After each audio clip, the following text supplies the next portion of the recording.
Hello everyone, Assalamu alaikum. This is Maisha from Maisha Kitchen. আমি রমজান মাসে ইফতারের আমার কিছু গেস্টকে দাওয়াত করেছিলাম, তাদের জন্য আমি কিছু আয়োজন করেছি আর সেই ব্লগটাই আপনাদের সাথে শেয়ার করছি। ভিডিওটিতে লাইক দিয়ে শেষ পর্যন্ত দেখুন, আশা করি ভালো লাগবে। আমি ছোলা রান্না করে নিব, এই জন্য মশলা সব কিছু দিয়ে ভালোভাবে আমি মশলাগুলোকে কষিয়ে নিচ্ছি। এভাবে শুধু পেঁয়াজ দিয়ে ভুনা করছি, অনেক সময় আবার আলু দিয়েও ছোলা ভুনা করি। ওইটা দিয়ে মুড়ি মাখা খেতে বেশি ভালো লাগে, যেটা আলু দিয়ে রান্না করা হয়। আর আমি এটা শুধুই আজকে পেঁয়াজ দিয়ে ছোলা ভুনা করছি, এটা খেতে বেশি মজা লাগে।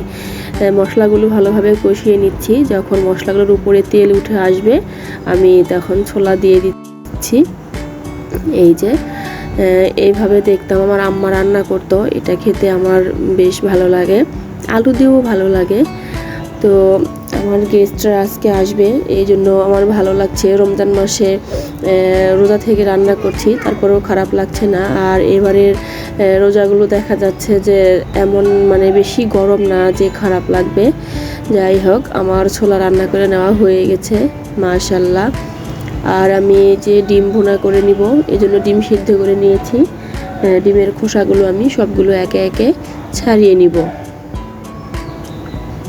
সবগুলো ডিমের খোসা ছাড়িয়ে নিয়েছি। আর আমি এই যে ছোট আলু নিয়েছি, এই ছোট আলুগুলো দিয়ে আমি খাসির মাংস রান্না করব। ছোট আলু দিয়ে কিন্তু মাংস খেতে বেশ মজা, সেটা গরু হোক বা খাসি বা মুরগি রান্না করলেও ভালো লাগে। খাসির মাংস আমি অর্ধেক সিদ্ধ করে নিয়েছি, আর বাকি অর্ধেকের সময় আমি ওই যে ছোটো আলুগুলো দিয়ে দিব, এই জন্য অর্ধেক সিদ্ধ করে নিয়ে আমি চুলা থেকে নামিয়ে ফেলেছি।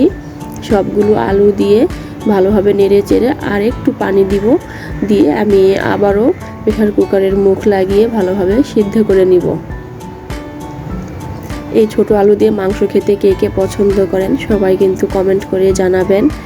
আমি অন্যদিকে ডিম ভুনা করে নিয়েছি, মাশাআল্লাহ দেখতে চমৎকার হয়েছে। আর এই যে খাসির মাংসগুলো ভালোভাবে আলু দিয়ে সিদ্ধ করে নিয়েছি, আমি বাগার দিয়ে নিব। এই যে ফাইনাল লুক, মাশাআল্লাহ দেখতে চমৎকার লাগছে, খেতেও অনেক মজা হয়েছিল। আর আমি এই যে ইফতারের জন্য শাসলিক তৈরি করে নিচ্ছি, চিকেন শাসলিক। সেদিন আমি রেসিপি দিয়েছিলাম, আমার চ্যানেলে আছে, আপনারা দেখে নিতে পারেন। মাশাআল্লাহ চমৎকার হয়েছে। এদিকে পেঁয়াজু করে নিয়েছি, আর আমার হাজব্যান্ড ফুলকপির পাকোড়া নিয়ে এসেছিল।